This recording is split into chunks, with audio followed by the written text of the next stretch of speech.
ஒருத்தர் ரொம்ப அவசரமா வந்தார். சார், மனுஷன் நிம்மதியா இருக்கிறதுக்கு என்ன வழின்னு கேட்டார். சீக்கிரமா ஒரு கல்யாணத்தை பண்ணீங்க, எல்லாம் சரியா போடும் அப்படின்னோம். அவர் ஒரு மாதிரியா பார்த்தார். ஏற்கனவே எனக்கு கல்யாணம் ஆயிட்டுது சார், அதனால தானே நிம்மதியா இருக்கிறதுக்கு வழி கேட்கறேன் அப்படின்னார். சரி, இவர் ஒரு மாதிரியான கேஸ் அப்படின்னு நினைச்சுக்கிட்டு நம்மகிட்ட இருந்த ஒரு சின்ன புத்தகத்தை அவர்கிட்ட தூக்கி கொடுத்தோம். இதை படிச்சு பாருங்கன்னு. கல்யாணத்துக்கு பிறகும் சந்தோஷமா இருக்கிறதுக்கு என்ன வழி அப்படிங்கிற கேள்விக்கு அந்த புத்தகத்துல விளக்கம் இருந்தது. கணவன் மனைவிக்குள்ள சிக்கல் வராம இருக்கிறதுக்கு அதுல சில வழிகளை சொல்லி கொடுத்துருக்குறாங்க. அதெல்லாம் என்னென்ன அப்படிங்கறத இப்ப பார்க்கலாமா? குடும்பம்னு இருந்தா கோபம் வரதான் செய்யும். அது வந்துட்டு போகட்டும், பரவாயில்ல. ஆனா அந்த கோபம் ஒரே நேரத்துல 2 பேருக்கும் வந்துடாம பாத்துக்கணும். ஒரு சமயத்துல யாராவது ஒருத்தர் தான் கோபப்படணும், அடுத்தவங்க அமைதியா இருக்கணும். அதுக்கப்புறம் இவர் அமைதியான உடனே அவங்க ஆரம்பிச்சுக்கலாம். கோபமா ஏதாவது சொன்னா உடனே கோபமா பதில் சொல்லக்கூடாது. கொஞ்சம் பொறுத்து கோபம் தீர்ந்த உடனே அந்த பதில சொல்லலாம். அப்போ பதில் கோபமா இருந்தா கூட அது அவ்வளவு பெருசா தெரியாது. அற்ப விஷயத்துக்கெல்லாம் காய்ச்சி மூச்சுன்னு கத்திட்டு இருக்க கூடாது. உங்க 2 பேருக்குள்ள ஒரு தர்க்கம் ஆரம்பமாயிட்டுதுன்னு வச்சுக்கோங்க. கடுமையா 2 பேரும் விவாதம் பண்றீங்க. உங்கள ஒருத்தர் இதுல ஜெயிக்கணும்னா அது நீங்களா இருக்க வேணாம், அடுத்தவங்க ஜெயிக்கிறதுக்கு நீங்க துணையா இருங்களேன். அப்படின்னா நீங்க கொஞ்சம் விட்டு கொடுக்கணும், அவ்வளவுதான். ஏதாவது குத்தம் சொல்லணுமா, செஞ்ச தப்ப சுட்டி காட்டணுமா, விமர்சனம் பண்ணணுமா, பண்ணுங்க, வேணான்னு சொல்லல. ஆனா சொன்னதை அப்படி சொல்றத கொஞ்சம் அன்பா இதமா சொல்லுங்க. எப்போ நடந்த தவறுகளை எல்லாம் இப்போ போய் மறுபடியும் ஞாபகப்படுத்திட்டு இருக்க வேண்டாம். நான் அப்பவே சொன்னேன் இந்த புடவை வேணாம்னு, நீங்க தான் கேட்கல, இப்ப பாருங்க கிழிஞ்சு போச்சு இப்படின்னு கத்துனாங்க ஒரு அம்மா. எப்போ சொன்னீங்கன்னு கேட்டா ஒரு 10 வருஷத்துக்கு முன்னாடி தீபாவளி சமயத்துல அப்படிங்கிறாங்க. அது என்ன இன்னும் அப்படியே புதுசாகவே இருக்கும்? உங்களுக்கு அவர் தான் பெருசு, அவருக்கு நீங்க தான் பெருசு. அதை விட இந்த உலகத்துல வேற எதுவும் முக்கியம் இல்லைன்னு நினைக்கணும். நீ தான் என்னுடைய உலகம்னு எத்தனை தடவை சொல்லியிருப்பீங்க? அதெல்லாம் வெறும் வசனமா போயிடக்கூடாது. ஏதாவது ஒரு பிரச்சனையை பத்தி கடுமையா விவாதம் பண்ணிட்டு இருக்கீங்க, அதை அப்படியே பாதியில விட்டுட்டு படுக்கைக்கு போயிடக்கூடாது. சொச்சத்தை நாளைக்கு பேசிக்கலாம்னு. அப்படி போனா தூக்கம் வராது. பிரச்சனையை ஒரு முடிவு பண்ணிக்கிட்டு அதுக்கப்புறமா தூங்க போகணும். ஒரு நாள்ல ஒரு தடவையாவது உங்க ஜோடியை பாராட்டி நல்ல விதமா கனிவா ஒரு வார்த்தை சொல்லணும் அப்படின்னு தீர்மானம் பண்ணீங்க. ஏதாவது தப்பு பண்ணிவிட்டீங்கன்னா பரவாயில்ல, அதை ஒத்துக்கிறதுக்கும் மன்னிப்பு கேட்கறதுக்கும் தயாரா இருக்கணும். அது ஒன்றும் கேவலம் கிடையாது. வீட்டுக்குள்ள தானே கேட்க போறீங்க, வெளியில யாருக்கு தெரிய போதும்? எப்படியோ உங்களுக்குள்ள ஒரு சமரசம் ஆனா சரிதான். ஒரு தகராறுன்னு எடுத்துக்கிட்டா குறைஞ்சபட்சம் அதுக்கு 2 பேர் தேவை. தனியாவே உட்காந்துக்கிட்டு நான் இப்ப தகராறு பண்ணிட்டு இருக்கிறேன் அப்படின்னு யாரும் சொல்ல முடியாது. 2 பேர் தகராறு பண்றாங்கன்னா பொதுவா அந்த 2 பேர்ல யாரு அதிகமா பேசுறாங்களோ அவங்க பேர்ல தான் தப்பு இருக்கும். அதை மனசுல வச்சுக்கணும். இதெல்லாம் தான் அந்த புத்தகத்துல போட்டிருக்கிற வழிமுறைகள். இவ்வளவும் சரியா வரலன்னா அப்புறமா சொல்லுங்க, வேற புத்தகம் ஏதாவது இருக்கான்னு தேடுவோம். ஒரு கணவன் தன்னுடைய மனைவியை அழைச்சிட்டு ஒரு மனோதத்துவ டாக்டர் கிட்ட வந்தாரா. டாக்டர், எங்களுக்கு கல்யாணம் ஆகி 30 வருஷ காலமா நாங்க ஒரு விஷயத்துல கூட ஒத்து போனதில்லை அப்படின்னு ஆரம்பிச்சார். உடனே அந்த அம்மா குறுக்கிட்டு, அது 30 வருஷம் இல்ல 32 வருஷம் அப்படின்னாங்களாம். இந்த உலகமே ஒரு நாடக மேடை, நாம எல்லாரும் நடிகர்கள். இது ஞானிகள் சொல்றது. இது ஒரு பக்கம் இருக்கட்டும். இந்த உலகத்துக்குள்ள எத்தனையோ நாடக மேடைகள், எத்தனையோ நடிகர்கள், எத்தனையோ நாடகங்கள். இதெல்லாம் எப்படி ஆரம்பமாச்சு? அதுதான் இன்னைக்கு தகவல். அதாவது ஆதி மனிதன் பேச ஆரம்பிக்கிறதுக்கு முன்னாடி சைகையாலேயே எல்லாத்தையும் சொல்லிக்கிட்டு இருந்தான். அதனால அப்பவே நடிப்பு ஆரம்பமாயிட்டுது. முதல்ல ஒரு வேட்டையத்தான் அவன் நடிச்சு காட்டியிருப்பான். இவன் எப்படி போனான், எதிரில் மிருகம் எப்படி வந்தது, அதோட எப்படி சண்டை போட்டான், எப்படி அடிச்சு கொண்டுகிட்டு வந்தான், இதை அப்படியே மற்றவங்களுக்கு நடிச்சு காட்டியிருப்பான். ஏன்னா மொழி கிடையாது. இந்த காலத்துல எல்லாம் நாடகங்கள்ல நடிக்கிறவங்கள நடிகர்கள்ங்கிறோம். ஒரு காலத்துல இவங்களுக்கு என்ன பேரு தெரியுமா? திஸ்பியர்கள் அப்படின்னு பேராம். இதுக்கு காரணம் உண்டு. அதாவது 2000 வருஷத்துக்கு முன்னாடி கிரீஸ் நாட்டுல திசிவியஸ் அப்படின்னு ஒரு ஆள் இருந்தான். அவன் ஒரு பெரிய நாடக கலைஞன். அவன் சில இளைஞர்களை சேர்த்துக்கிட்டான், பயிற்சி கொடுத்தான், நாடக குழுவை உருவாக்கினான். நடிகர்களையும் நாடகத்துக்கு தேவையான பொருள்களையும் ஏற்றிக்கிட்டு போறதுக்கு ஒரு வண்டியையும் தயார் பண்ணான். அந்த வண்டியிலேயே அவன் கிரேக்க நாடு பூராவும் சுத்தினான். ஊர் ஊரா நாடகம் போட்டான். ஒரு ஊருக்கு போனதும் அங்க நாடகம் நடத்த தியேட்டர் இருக்கா அப்படிங்கன்னு எல்லாம் பாக்குறது இல்ல அவன். ஏன்னா அப்போலாம் தியேட்டர்னா என்னன்னு தெரியாது. நாடகம்னா அது ஒரு மூடிய கொட்டைக்குள்ளதான் நடத்தணுங்கிறது அப்ப யாருக்குமே தோணல. இந்த வண்டி போகும், அதுவே ஒரு பகுதி அப்படியே ஒரு மேடை மாதிரி விரிச்சுக்கும். அதுல ஏறி நின்றுகிட்டு நாடகத்தை நடிச்சு காட்டுவாங்களாம். மக்கள்லாம் எதிரில் தரையில உட்காந்து அதை பார்த்துக்கிட்டு இருக்கிறது. உலகத்தின் முதல் நடமாடும் தியேட்டர் இதுதானா. இந்த திசைபியஸ் தான் முதலா உலகத்துல நாடகம்ங்கிற பொழுதுபோக்க நடத்தி காட்டினவன் அப்படின்னு சொல்றாங்க. அவன் சொந்தமா நாடகம் எழுதுனா, நடிச்சான், நாடகத்தை இயக்கினான். அதனாலதான் அவனை first man of the theatre அப்படின்னு சொல்லுவாங்க. அவன் தான் நாடக மேடையின் முன்னோடி. கிரேக்கர் காலத்திலேயே நாடக ஆசிரியர்கள், நடிகர்கள், ரசிகர்கள் இவங்கெல்லாம் உருவாயிட்டாங்களாம். நாடகத்தின் சரித்திரத்தில் இந்த 3 பிரிவும் ரொம்ப முக்கியம். அதாவது கிரேக்க தியேட்டர்கள்லாம் திறந்த வெளி மேடைகள் தான். பெரும்பாலும் மலைச்சரிவுகள், அதுவே படிப்படியாக பண்ணியிருப்பாங்க. கீழே அரைவட்ட வடிவில் மேடை, அதுக்கு ஆர்கெஸ்ட்ரான்னு பேர். பிற்காலத்தில் இதில் உட்காந்து இசைக்குழுவினர் வாய்ச்சதுனால இசைக்குழுவுக்கே ஆர்கெஸ்ட்ராங்கிற பேர் வந்துட்டுது. இப்போ கிரேக்க தியேட்டர்களில் ஒன்று, அதோட காலம் கிமு 340. அதை இன்னமும் பாதுகாத்து வச்சிருக்கிறாங்களாம். எபிடாரஸ் அப்படிங்கிற இடத்துல அது இருக்குதான். இன்னமும் அந்த தியேட்டரை பயன்படுத்திக்கிட்டு வர்றாங்களாம். சிறந்த கிரேக்க நாடகங்கள்லாம் அங்கே நடிக்கிறாங்களாம். ஆரம்ப காலத்திலேயே கட்டணம் கிடையாது. அப்புறம் பின்னாடி தான் நுழைவு கட்டணம்லாம் அப்படியே வந்துட்டு தான். நடிகர்கள் பளபளப்பான ஆடைகள் உடுத்தி இருப்பாங்களாம். இந்த குதிகால் உயர்ந்த காலணிகள் போட்டிருப்பாங்களாம். இதெல்லாம் பழைய குறிப்புகள். பலவிதமான உருவங்களில் மாஸ்க் அப்படின்னு சொல்லப்படுற முகமூடி. அதனால ஒரே நடிகர் பல வேடங்களில் நடிக்கிறது உண்டான். ஆரம்பத்தில் பெண் நடிகர்கள் கிடையாது, எல்லாம் ஆண் நடிகர்கள் தான். ரோமானியர்கள் தான் முதல் நிரந்தர நாடக மேடையை கட்டினவங்க. அதுதான் முதல் தியேட்டர். கிமு 1048 காலகட்டத்தில் பாம்பிங்கிற நகரத்தில் அதை கட்டியிருக்கிறாங்களாம். கிரேக்க ரோமானிய தியேட்டர்களின் அடிப்படையிலேயே இந்த இத்தாலிய வடிவ அமைப்பாளர்கள் இந்த குதிரை லாட வடிவில் ஒரு ஆடிட்டோரியத்தை உருவாக்கினாங்களாம். இப்படி அதை பற்றி நிறைய தகவல் இருக்குது. 1576 லண்டனில் இந்த வின்ஸ்பர்ரி, அப்புறம் இந்த பில்ட்ஸில், அப்புறம் ஜேம்ஸ் இப்படிங்கிற ஒரு முயற்சியால் தான் இங்கிலாந்தில் முதல் தியேட்டர் உருவாச்சான். அப்படி ஒருத்தர் இருந்தாராம். உலக நாடக மேடையின் வரலாறு இதுதான். அதாவது இப்பெல்லாம் அறிவியல் வளர்ச்சி அதிகமாயிட்டுது. திரைப்படம், தொலைக்காட்சி எல்லாம் வந்தாச்சு. ஒவ்வொரு வீடுமே ஒரு குட்டி தியேட்டர் மாதிரி ஆயிட்டுது. தொலைக்காட்சி முன்னாடி உட்காந்து எழுந்திருக்கவே மனசு வர்றதில்லை. ஒரு அம்மா ஒரு மனோதத்துவ டாக்டரை தேடிட்டு வந்தாங்களாம் இந்த காலத்தில். டாக்டர், எங்கள் வீட்டுக்காரர் எப்போ பார்த்தாலும் டிவி முன்னாடி உட்காந்துக்கிட்டு அதையே வெறிச்சு பார்த்துக்கிட்டு இருக்கிறார், உத்து பார்த்துக்கிட்டு இருக்கார், எனக்கு சந்தேகமாக இருக்குன்னாங்களாம். இது மனக்கோளாறு இல்லைங்க, ஆர்வ கோளாறு, அவ்வளவுதான், இதுக்காக பயப்படாதீங்கன்னாராம் டாக்டர்.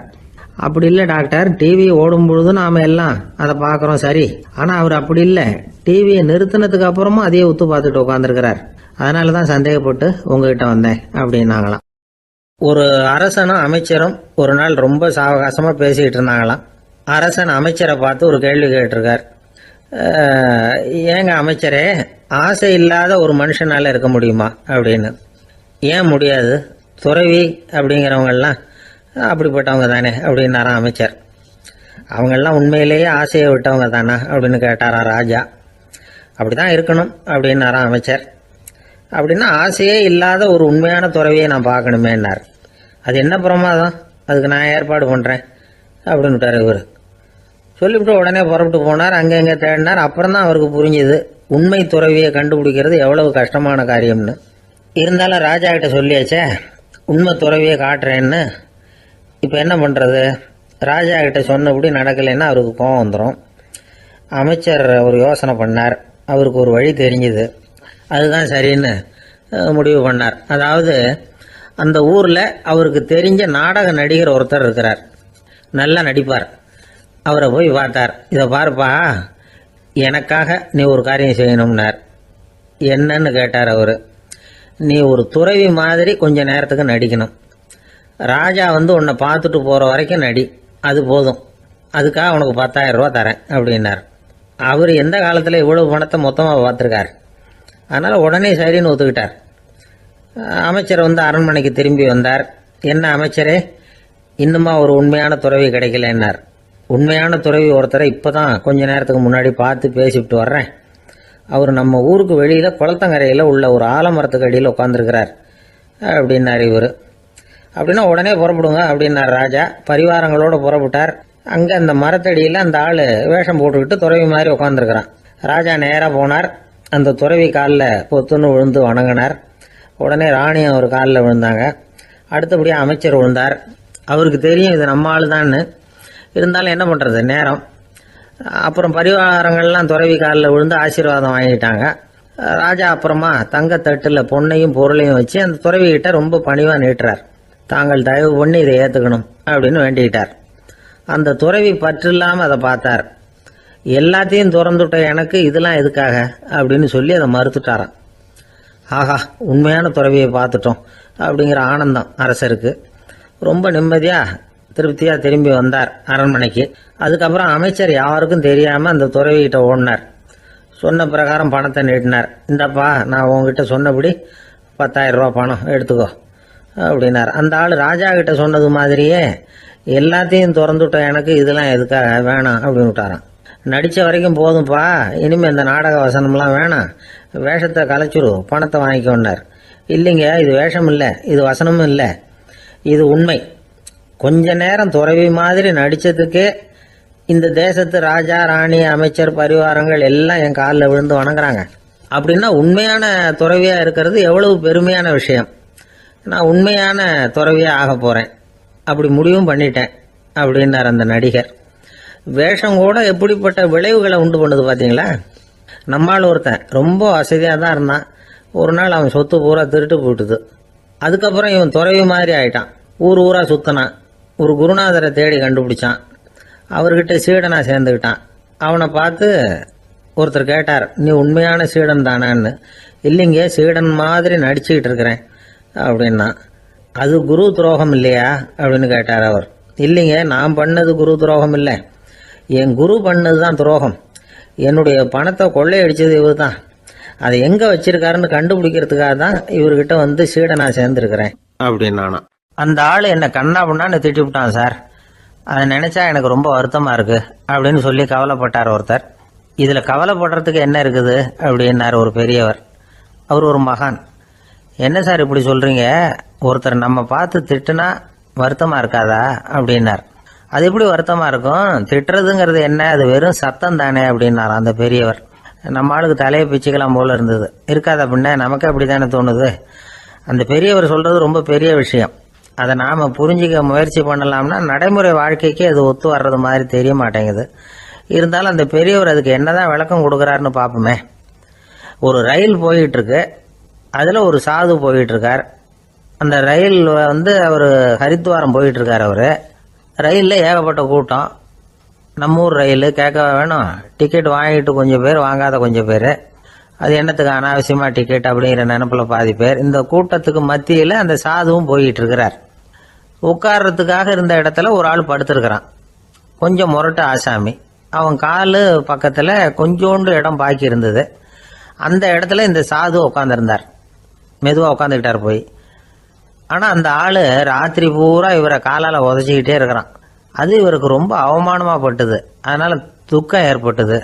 இருந்தாலும் அதை ஒரு மாதிரியா சகிச்சுக்கிட்டே இவர் வந்து சேர்ந்தார். பொழுது விடிஞ்சது. அந்த சாது ஹரித்வார் வந்து சேர்ந்தார். அங்க ஒரு பெரிய ஞானியை சந்திச்சார். ராத்திரி ரயில்ல அந்த ஆளு உதைச்சதையும் அதனால தனக்கு ஏற்பட்ட துக்கத்தையும் இந்த சாது அந்த ஞானி கிட்ட சொன்னார். சொல்லிவிட்டு, ஏன் சுவாமி, எனக்கு துக்கம் ஏற்பட்டதே அது தப்பா அப்படின்னு கேட்டார். தவறுதான் அந்த ஞானி. உனக்கு இன்னமும் தேக அபிமானம் போகலைங்கிறது தான் அது காட்டுது. அஷ்டாவக்ரர் என்ன சொல்றார் தெரியுமா, உண்மையான ஞானி யாராவது தன்னை வந்தனை செய்தால் அதற்காக சந்தோஷப்பட மாட்டார், யாராவது நிந்தனை செய்தால் அதற்காக வருத்தப்பட மாட்டார் அப்படின்னு சொல்றார். நிந்தனைங்கிறது ஒரு ஒலி தான். தேகாபிமானம் இருக்கிற வரைக்கும் இந்த ஒலி நம்மளை வேதனைப்படுத்தும். நான் தேகம் இல்லை, ஆத்மா அப்படிங்கிற நினைவு இருந்தா இந்த ஒலி நம்மளை பாதிக்காது. மனு என்ன சொல்றார் தெரியுமா, ஒரு சாதகன் பாராட்டுதலை விஷம்னு நினைச்சு பயப்படணும், அவமானத்தை அமிர்தம்னு நினைச்சு சந்தோஷப்படணுங்கிறார். அவமானப்பட்டா கவலைப்படாம எப்படி இருக்க முடியும் அப்படின்னு தான் நமக்கு தோணும். அதனாலதான் நம்மள யாரும் இதுக்கு உதாரணமா யாரையும் காட்ட முடியல. புத்தரையும் கபீரையும் உதாரணமா காட்டுறாங்க. அவங்களுக்கெல்லாம் அவமானம் ஏற்பட்டப்போ கவலையே படலையாம். புத்தரை அவமானப்படுத்தணுங்கிறதுக்காக கௌசாம்பி ராணி ஒரு இளம் பெண்ணை கொலை பண்ணி சடலத்தை புத்தர் குடிசைக்கு முன்னாடி போட சொன்னார். போட்டாங்க. புத்தர் தான் அந்த பொண்ணை கெடுத்து கொலை பண்ணி விட்டாருன்னு எல்லாரும் நினைச்சாங்க. ஆனா புத்தர் இதை பத்தி கவலையே படல. அப்புறமா உண்மை தெரிஞ்சதும் புத்தர் புகழ் இன்னும் அதிகமாயிட்டது. ஒரு பெரிய சபையில ஒரு மோசமான பொண்ணு நுழைஞ்சு தனக்கும் கபீருக்கும் சம்பந்தம் உண்டுன்னு சொன்னா கபீர் கவலைப்படல. அவங்க மாதிரியெல்லாம் நாமளும் இருக்க கத்துக்கணும். நிந்தனை, அபகீர்த்தி, அவமானம் எல்லாம் ஆண்டவன் கொடுக்கிற பிரசாதம்னு நினைக்கணும் அப்படின்னு சொல்றார் அந்த ஞானி. இதை கேட்ட இந்த காலத்து ஆசாமி ஒருத்தர், நான் கூட அப்படிதான் சார், யாராவது அவமானப்படுத்தினா கவலைப்பட மாட்டேன். நேத்து கூட ஒருத்தர் என்ன பலார்னு அரைஞ்சுட்டார், நான் கொஞ்சம் கூட கவலைப்படலை, பேசாம வந்துட்டேன்னார். ஏன் அப்படி வந்துட்டீங்க அப்படின்னு. அவர் அரைஞ்சதுலேயும் ஒரு அர்த்தம் இருந்தது, அதனால தான் அப்படி வந்துட்டேன்னார். ஏன் அரைஞ்சாருன்னு கேட்டேன். 10 வருஷத்துக்கு முன்னாடி 15 ரூபா அவர்கிட்ட கடன் வாங்கினேன், அதை கேட்டு கேட்டு பார்த்துட்டு கடைசியாக தான் அரைஞ்சார் அப்படின்னார். ஆண்டவனுடைய பிரசாதம் இவருக்கு அடிக்கடி கிடைக்கும் போல இருக்கு. அம்மாக்காரங்களுக்கு அடிக்கடி ஏற்படுற கவலை ஒன்று உண்டு, அதாவது குழந்தை சரியாக சாப்பிட மாட்டேங்குதே அப்படிங்கிற கவலை. இவங்கெல்லாம் ஒரு விஷயத்த நல்லா புரிஞ்சுக்கணும். குழந்தைகள்ங்கிறவங்க பெரியவங்க மாதிரி இல்லை. அவங்க கடிகாரத்தில் மணியை பார்த்துட்டு சாப்பிட்றதுக்கு உட்கார்ற ரகம் கிடையாது. பசிச்சா சாப்பிடுவாங்க, இல்லைன்னா விளையாடுவாங்க அல்லது தூங்குவாங்க. அது புரியாம அவங்கள கட்டாயப்படுத்தி அல்லது மிரட்டி சாப்பிட வைக்கிறது ரொம்ப தப்பு. ஒரு 8 மாச குழந்தைக்கு 3 மணி நேரத்துக்கு ஒரு தடவை பசிக்கும். அந்த நேரம் பார்த்து சாப்பாடு கொடுத்தா அடம் பண்ணாம அது பாட்டுக்கு சாப்பிட்றோம். அதே குழந்தைக்கு 1 வயசு ஆகிறப்போ 4 மணி நேரத்துக்கு ஒரு தடவை பசிக்கும். இந்த வயசுல இயற்கையாவே பசி குறைஞ்சிருக்கும். அது புரியாம என் குழந்தை முன்னாடி மாதிரி இப்ப சரியா சாப்பிட மாட்டேங்கிறான் அப்படின்னு சில பேர் டாக்டர் கிட்ட போய் சொல்லிக்கிட்டு இருப்பாங்க. இன்னொரு விஷயம், ஒரு குழந்தைக்கு வயசு அதிகமாகிற வேகத்துக்கு உடம்பு எடையும் அதிகமாகிக்கிட்டே போவாது. உடம்பு எடை அதிகமாகிற வேகம் குறைஞ்சிக்கிட்டே வரும். 6 மாச குழந்தைக்கு ஒரு வாரத்துல 150 கிராம் எடை கூடும். ஒரு வயசுல வாரத்துக்கு 71 கிராம் எடை கூடும். இது புரியாம அதிகமா சாப்பாட்டை கொடுத்து குழந்தைய கஷ்டப்படுத்தக்கூடாது. ஏன்னா அளவுக்கு மீறின உணவு அஜீரணத்தை உண்டு பண்ணிவிடும். குழந்தைக்கு ஒரு தட்டில் கொஞ்சமா ஆகாரத்தை வச்சு கொண்டுகிட்டு போய் கொடுக்கணும். மலை மாதிரி குவிச்சு வச்சா அதை பார்த்ததுமே பசி அடங்கி போயிடும். அடிச்சு மிரட்டி பயமுறுத்தி குழந்தைய சாப்பிட வைக்கிற பழக்கம் இருக்கு பாருங்க, அதுக்கு ஃபுட் ஃபோர்சிங் அப்படின்னு பேரு. இப்படி பண்ணினா குழந்தைக்கு சாப்பாட்டில் விருப்பம் குறைஞ்சிரும், அதை கண்டாவே வெறுக்க ஆரம்பிச்சிடும். அது மாதிரி உளம் சார்ந்த பசி குறைவு, சைக்கோஜெனிக் அனோரெக்சியா, அது ஏற்படுமா. சாப்பாடுங்கிறதே ஒரு தண்டனை மாதிரி தோணும். குழந்தைகளுக்கு பிடிச்ச மாதிரியான ஆகாரத்தை கொடுக்கணும். சத்து அதிகம் இருக்குங்கிறதுக்காக அதுக்கு பிடிக்காத ஆகாரத்தை கொடுத்து கட்டாயப்படுத்தக்கூடாது. குழந்தைகளுக்கு 2 வயசு ஆகிறப்போ இயற்கையாகவே எதிர்மறை குணம் உண்டாகும். அதாவது அந்த எதிர்மறையா பேசுறது. இது மாதிரி சமயங்களில் நாம் என்ன சொல்கிறோமோ அதுக்கு நேர்மாறாக நடந்துக்கும். ஏட்டிக்கு போட்டி, சாப்பிட சொன்னால் விளையாட போவோம், விளையாட சொன்னால் சாப்பாடு கேட்கும். இதை புரிஞ்சுக்கிட்டு நடந்துக்கணும். குழந்தை சொன்ன பேச்சை கேட்கலேன்னு கோவப்படக்கூடாது. குழந்தை வளர வளர பிடிவாத குணம் வர்றது சகஜம். கேட்டதை வாங்கி கொடுத்தாதான் சாப்பிடுவேன் அப்படின்னு பிடிவாதம் பண்ணும். வாங்கி கொடுத்து விடுறது தான் உத்தமம். நீங்களும் அதுகிட்ட பிடிவாதம் பண்ணிட்டு இருக்கக்கூடாது. ஏன்னா கேட்டது கிடைக்கலையேங்கிற ஏமாற்றம் கூட குழந்தையோட பசியை குறைச்சிரும். கேட்டது கிடைச்சிட்டா பசி அதிகமாகும், கொடுத்ததை மலமலன்னு சாப்பிட்றோம். குழந்தைகளுக்கு கண்ட கண்ட நேரத்தில் சாப்பிட்றதுக்கு எதையாவது வாங்கி கொடுத்துக்கிட்டு இருந்தா சாப்பாட்டு நேரத்தில் சாப்பிடாம அடம் பண்ண ஆரம்பிச்சிடும். பள்ளிக்கூடம் போகிற பிள்ளைங்க காலை உணவை சரியாக சாப்பிட மாட்டாங்க. அச்சம், அவசரம், பரபரப்பு இதெல்லாம் தான் காரணம். பள்ளிக்கு புறப்படுறதுக்கு ஒரு 3/4 மணி நேரத்துக்கு முன்னாடியே சாப்பாடு போட்டுருங்க, அது சரியாக போடும். படிக்கிற குழந்தைகள் உடல் சோர்வு, மனச்சோர்வு இது காரணமாக கூட சாப்பிட மறுக்கிறது உண்டு. இப்போ உதாரணமாக சாயந்தரம் விளையாடி விட்டு வீட்டுக்கு வந்ததும் சாப்பிட சொன்னால் வேணாம்பாங்க. இது உடல் சோர்வு. ரொம்ப நேரம் வீட்டு பாடங்களை செஞ்சு முடித்த கையோடு சாப்பிட சொன்னாலும் அவங்களால சரியாக சாப்பிட முடியாது. இது உளச்சோர்வு, அதாவது மனச்சோர்வு. இதை தவிர குழந்தைகளுக்கு உடல் நல குறைவு ஏற்பட்டால் கூட சாப்பிட மறுக்கிறது உண்டு. சில மருந்து மாத்திரைகள் கூட பசியை குறைச்சிரும். அதனால சரியாக தெரிஞ்சுக்கிட்டு குழந்தைகளை சாப்பிட வைக்கணும். அது புரியாமல் கையில் சாப்பாட்டு தட்டை வச்சுக்கிட்டு குழந்தைகளை விரட்டிக்கிட்டு அலையக்கூடாது. ஒரு சின்ன பையன் சொன்னான், எங்கள் அம்மா சாப்பாடு போடுறது தெரிஞ்சா நான் உடனே வீட்டை விட்டு வெளியில் ஓடி போடுவேன் அப்படின்னா.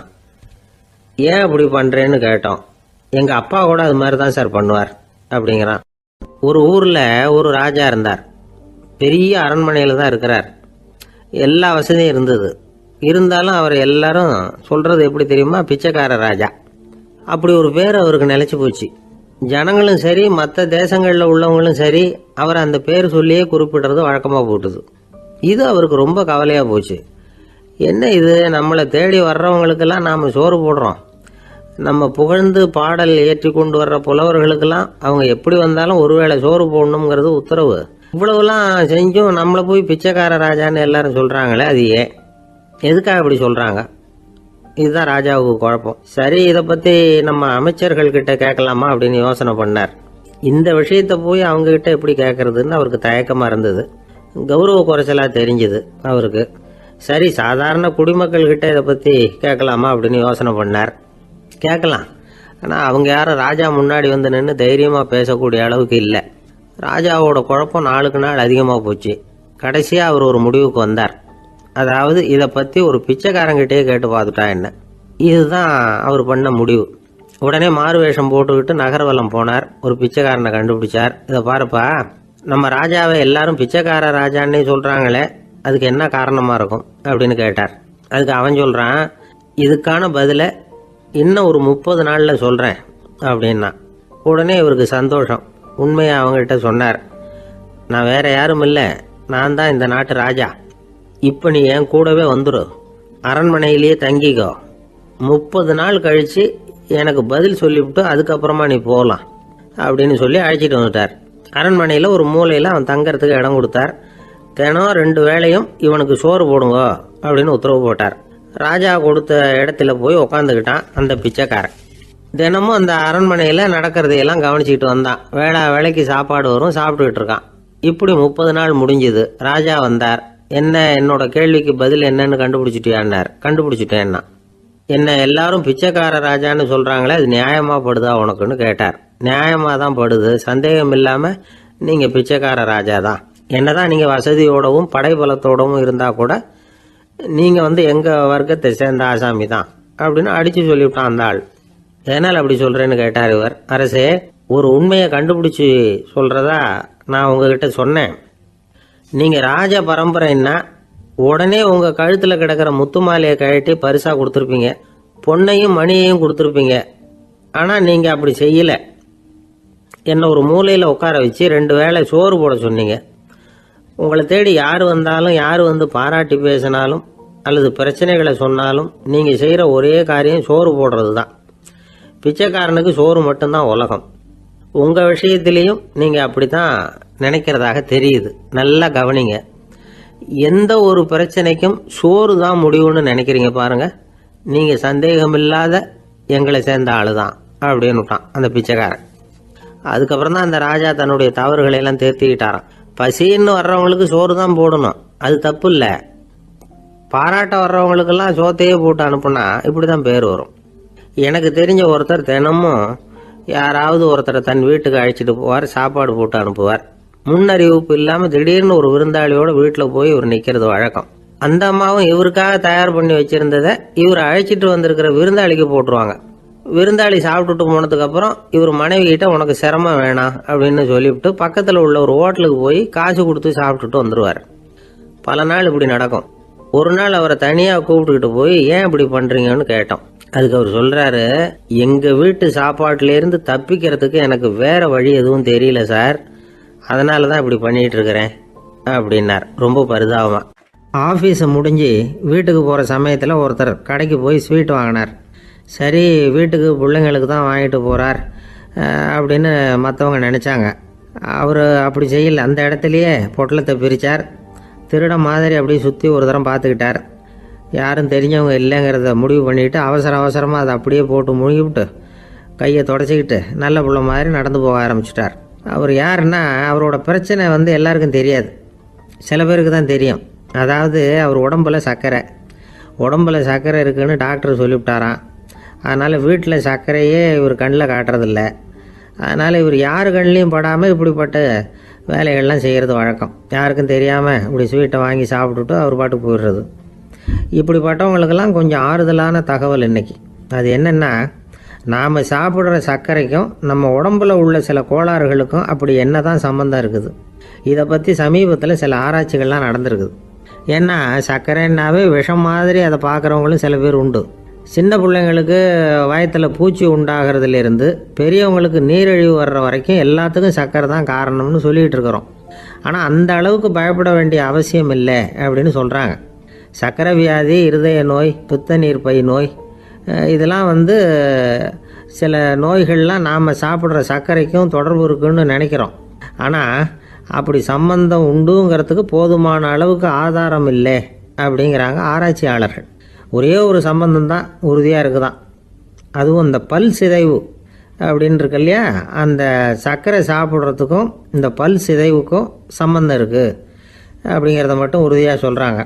சர்க்கரைன்னா நாம் சாப்பிட்ற ஜீனி மட்டும் இல்லை, பழம், காய்கறி, பால், தேன், இப்படி எல்லாத்துலேயும் அது இருக்குது. கேரட்டு கொடுக்குற சத்தில் 88% சர்க்கரை, ஆப்பிள் கொடுக்குற சக்தியில் 95% சர்க்கரை. இது ஜீனி சர்க்கரை, இது ஆப்பிள் சர்க்கரை அப்படிங்கிற வித்தியாசம்லாம் உடம்புக்கு கிடையாது. ரெண்டுமே உடனடியாக வந்து சக்தி கொடுக்குது. ஒரு ஸ்பூன் சர்க்கரையில் வந்து 16 கலோரி தான் சத்து இருக்குது. அதிகமாக சர்க்கரை சாப்பிட்டா நீரிழிவு வந்துருங்கிறது தப்பான ஒரு அபிப்பிராயம். டயபெட்டிஸுங்கிறது ஒரு மெட்டபாலிக் டிசார்டர், அவ்வளவுதான். அதாவது நாம் சாப்பிட்ற சர்க்கரையை நம்ம உடம்பு திறமையாக உபயோகப்படுத்திக்க முடியல அப்படின்னு அர்த்தம். அதனால தான் அதிகமாக இனிப்பு வேணாம்னு சொல்கிறோம். ஏற்கனவே உடம்பால் முடியாத ஒன்றை மறுபடியும் அது தலையில் சுமத்தி அதிகமாக வேலை வாங்க வேணாமே அப்படிங்கிறதுக்காக தான். ஆகாரத்தில் அதிகமாக சர்க்கரை இருந்தால் அதனால் உடனே சர்க்கரை வியாதி வந்துடும்ங்கிறதுக்கு விஞ்ஞான ரீதியாக போதுமான ஆதாரம் இல்லை. அதனால் எப்போவாவது அதிகமாக ஸ்வீட்டு சாப்பிட்டுட்டா ஐயோ அதிகமாக சாப்பிட்டோமோ என்ன பண்ண போகுது தெரியலையே அப்படின்னு நினச்சி மனசை போட்டு குழப்பிக்க வேண்டியதில்லை. பொதுவாக எதுவுமே அதிகமாக வேண்டாம், எல்லாம் சீராக இருந்தால் போதும். நீரிழிவுங்கிறது புதுசாக வந்துட்ட ஒரு நோய் இல்லை, ரொம்ப காலமாகவே இருக்கிற ஒன்று தான். நம்ம முன்னோர்கள் இதை மதுமேகம் அப்படின்னு சொல்லுவாங்க. அதை கட்டுப்படுத்துறதுக்கு அவங்களே சில வழிமுறையை சொல்லி வச்சுருக்கிறாங்க. அது என்னென்னா வேறு ஒன்றும் இல்லை, இந்த பாவக்காய், முள்ளங்கி, அருகம்புல், அவ்வளவுதான். வெள்ளை முள்ளங்கி இருக்குல்ல, அதை வாரத்துக்கு 3 நாள் சாப்பிட்டுக்கிட்டு வாங்க. நூலுக்கோல் ரொம்ப நல்லது. இல்லைன்னா முள்ளங்கி சாறு 1 ounce சாப்பிட்டுட்டு வரலாம். ரத்தத்தில் சேர்கிற சர்க்கரை அளவை இதெல்லாம் கட்டுப்படுத்துது. சிறுநீரில் காணப்படுகிற சர்க்கரை அளவையும் சமநிலைப்படுத்துது. தினமும் ஆகாரத்தில் கோதுமை, கேழ்வரகு, வெந்தயம், கருவேப்பிலை, சோயாபீன்ஸ் எது கிடைக்குதோ சேர்த்துக்கலாம். இப்படிலாம் செஞ்சுக்கிட்டு வந்தால் அப்புறம் வீட்டுக்கு தெரியாமல் கடையில் போய் நின்றுக்கிட்டு ஸ்வீட் வாங்கி திருட்டுத்தனமாக சாப்பிட வேண்டிய அவசியமே உங்களுக்கு வராது. 2 ஆசாமிகள் கடற்கரையில் உட்காந்து சாவகாசமாக பேசிக்கிட்டு இருந்தாங்களாம். ஒருத்தர் சொன்னார், இன்னொருத்தருக்கு தெரியாமல் ஸ்வீட்டு சாப்பிட்றதே எப்பவும் வந்து இடைஞ்சல் தான் சார். நேற்றுக்கு பாருங்கள் அப்படி தான் சாப்பிட்டுக்கிட்டு இருந்தேன், வீட்டுக்காரி கண்ணில் போட்டுவிட்டுது, அதுக்கப்புறம் ஒரே ரகலையாக போச்சு அப்படின்னாரா. எனக்கு கூட அப்படி தான் சார் ஆகிட்டுது, ஒரே ரகலை அப்படின்னாரா இன்னொருத்தர். நீங்கள் சாப்பிட்டதும் உங்கள் வீட்டுக்காரங்க கண்ணில் போட்டுவிட்டுதா சார் அப்படின்னு கேட்டிருக்காரு இவர். அதுக்கு அவர் சொன்னாராம், அப்படி இல்லை சார், கடைக்காரர் கண்ணில் போட்டுவிட்டுதோ, நான் அவருக்கு தெரியாமல் அந்த ஸ்வீட்டை அவர் கடையிலேருந்து எடுத்திருந்தேன் அப்படின்னு விளக்கம் கொடுத்தாராம் இந்த ஆள். ஒரு மனுஷனுக்கு 3 விதத்தில் கர்வம் உண்டாகிறதுக்கு வாய்ப்பு உண்டு. பணம், பதவி, புகழ். பணம் அதிகமாக வந்தால் கர்வம் வரலாம், பதவி பெருசாக வந்துட்டுதுன்னா கர்வம் வரலாம், புகழ் அதிகமாக போனாலும் கர்வம் வரலாம். இந்த 3 வகையான கர்வத்துக்கும் இடம் கொடுக்காமல் இருக்கிறாங்க பாருங்கள், அவங்க தான் சிறந்த மனிதர்கள். ஒரு பெரிய பொறுப்பில் இருக்கிறவங்களுக்கு கர்வம் வந்துடக்கூடாது. அப்படி வந்துட்டுதுன்னா அது எல்லாருக்கும் இடைஞ்சல். ஒரு ராஜா இருந்தார். அவர் ஒரு நாள் தன்னுடைய தலைநகரத்தை சுற்றி வந்துக்கிட்டு இருந்தார். ஒரு இடத்துல ஒரு அழகான நிலத்தை பார்த்தார். ஆஹா, இந்த இடத்துல நமக்குன்னு ஒரு மாளிகையை கட்டினா எவ்வளோ நல்லாயிருக்கும் அப்படின்னு நினச்சார். ராஜா நினச்சா அது முடியாத காரியமா? சரி, இந்த நிலம் யாருக்கு சொந்தம்னு விசாரிங்க அப்படின்னார் பக்கத்தில் இருந்தவங்கக்கிட்ட. அவங்கெல்லாம் ஓடி போய் விசாரித்தாங்க. அந்த இடம் வந்து ஒரு வயசான கிழவிக்கு சொந்தம், வயசான அம்மாவுக்கு சொந்தமாக. அந்த அம்மா தான் அதில் ஒரு குடிசையை போட்டு குடியிருந்துகிட்டு இருக்கிறாங்க. சரி, அந்த நிலத்துக்கு வந்து ஒரு விலையை நிர்ணயம் பண்ணி அதை அந்த வயசான அம்மாக்கிட்ட கொடுத்துருங்கோ அப்படின்னு உத்தரவு போட்டார் ராஜா. ஆனால் அந்த அம்மா, இது எங்கள் பூர்வீக இடம், இதை விற்க மாட்டேன் அப்படின்னு சொல்லிவிட்டுது. சரி, 2 பங்கு விலை கொடுக்குறோம்னு சொல்லி பாருங்க அப்படின்னாங்க. அப்படியே சொன்னாங்க அரண்மனை ஆட்கள்.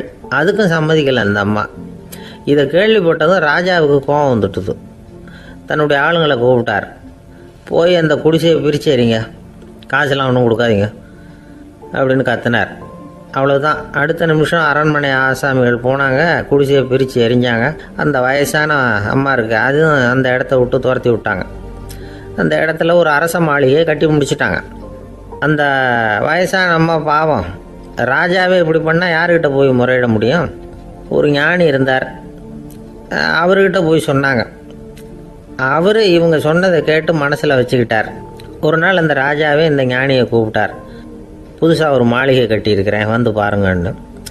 சரின்னு சொல்லி இந்த பெரியவர் ஒரு நாள் இந்த மாளிகைக்கு போனார். சும்மா போகல, ஒரு கழுதையையும் ஓட்டிகிட்டு போனார். கொஞ்சம் சாக்குகள், வெத்து சாக்கு, அதையும் எடுத்து கழுதை முதுகில் போட்டு கழுதையை ஓட்டிகிட்டு போகிறார். ராஜா பார்த்தார். அவருக்கு இது ஆச்சரியமாக இருந்தது. என்ன இது, மாளிகைக்கு வந்துட்டு போங்கன்னு கூப்பிட்டா கழுதை சாக்கு இதெல்லாம் கொண்டு வராரு, ஒன்றும் புரியலையேன்னு நினச்சார். எதுக்காக இதெல்லாம்னு கேட்டார். அரசருடைய தோட்டத்திலேருந்து கொஞ்சம் மண் எடுத்துகிட்டு போகிறதுக்கு ஆசைப்பட்றேன், அதுக்கு நீங்கள் அனுமதி கொடுக்கணும் அப்படின்னாரு இவர். இது என்ன வேடிக்கையான கோரிக்கையாக இருக்குது அப்படின்னு நினச்சார் ராஜா. இருந்தாலும் மண் தானே கேட்குறாரு, எடுத்துகிட்டு போகட்டுமே அப்படின்னு நினச்சார். சரின்னு அனுமதி கொடுத்தார். அந்த பெரியவர் தோட்டத்துக்கு போனார், மண்ணை வெட்டினார், சாக்கில் போட்டு நிரப்புனார். ராஜாவை கொஞ்சம் கிட்ட வாங்கன்னு கூப்பிட்டார். இந்த மண் மூட்டையை தூக்கி கழுதையோட முதுகில் வைக்கணும், கொஞ்சம் உதவி பண்ணுங்கன்னார். ஓ பண்ணுறேனே அப்படின்னு சொல்லி ராஜா கிட்ட போனார். மூட்டையை தூக்கி பார்க்குறாரு, முடியல, திணறி போயிட்டார். இப்போ அந்த ஞானி பேசினாராம். அரசே, இந்த ஒரு சாக்கு மண்ணையே உங்களால் தூக்க முடியல, அந்த கிழவிகிட்ட இருந்து அந்த அக்கிரமமாக அபகரித்த இந்த தோட்டம் பூராவையும் சுமக்கணும்னு ஆசைப்படுறீங்களே, அது உங்களால் முடியுமா அப்படின்னு கேட்டாராம். ராஜா யோசனை பண்ண ஆரம்பித்தார். தன்னுடைய செயலுக்காக வருத்தப்பட்டாராம். அந்த வயசான அம்மாவை உடனடியாக வரவழைச்சார். தாயே, தப்பு பண்ணிட்டேன், என்னை மன்னிச்சுக்குங்க, இன்னையிலேருந்து இந்த மாளிகையும் தோட்டமும் உங்களுக்கு தான் சொந்தம் அப்படின்னு சொல்லிவிட்டாராம். போகிறப்ப இந்த உலகத்திலேருந்து எண்ணத்தை எடுத்துகிட்டு போக போகிறோம், அதனால் ரொம்பவும் அலட்டிக்க வேண்டியதில்லை, கர்வப்பட வேண்டியதில்லை அப்படிங்கிறது ஒரு பெரிய உபதேசம். ஒரு பெரிய மனுஷன் சாக கிடந்தார், ரொம்பவும் அழுதார். ஏன் அழறீங்க அப்படின்னு கேட்டாங்க சுற்றி இருந்தவங்க. நான் சாகிறதுக்காக கவலைப்படலை, நான் நம்ம ஜனங்களுக்காக எவ்வளவோ காரியம்லாம் செஞ்சுக்கிட்டு வந்தேன். நான் செஞ்சுக்கிட்டு வந்த சேவையை இனிமேல் யார் செய்ய போகிறாங்க, அது யாரால முடியும், அதை நினச்சி தான் அழறேன் அப்படின்னாராம். ஒருத்தர் முன்னாடி வந்தார். அதுக்காக நீங்கள் கவலைப்படாதீங்க, உங்கள் சேவையை தொடர்ந்து செய்கிறதுக்கு என்ன மாதிரி இளைஞர் பட்டாளம் தயாராக இருக்குது, இருந்தாலும் எங்கள் கவலை என்னென்னா அப்படின்னு இழுத்தார். என்ன சொல்லுங்கன்னு கேட்டார் அவர். நீங்கள் இது வரைக்கும் என்ன சேவை செஞ்சுக்கிட்டு வந்தீங்க, அதுதான் எங்களுக்கு இன்னமும் புரியாத புதிராக இருக்குது அப்படின்னாராம் அவர். ஒரு நண்பர் அவசரமாக என்கிட்ட ஓடி வந்தார். அப்புறம் சொன்னார், என்னால் நம்பவே முடியல சார், என் பையனா இப்படி அப்படின்னு சொல்லி ஆச்சரியப்பட்டார். உங்கள் பையன் அப்படி என்ன தான் செஞ்சுட்டான் அப்படின்னு கேட்டேன். என்னால் முடியாத ஒரு காரியத்தை அவன் செஞ்சுட்டான் சார் அப்படின்னார்.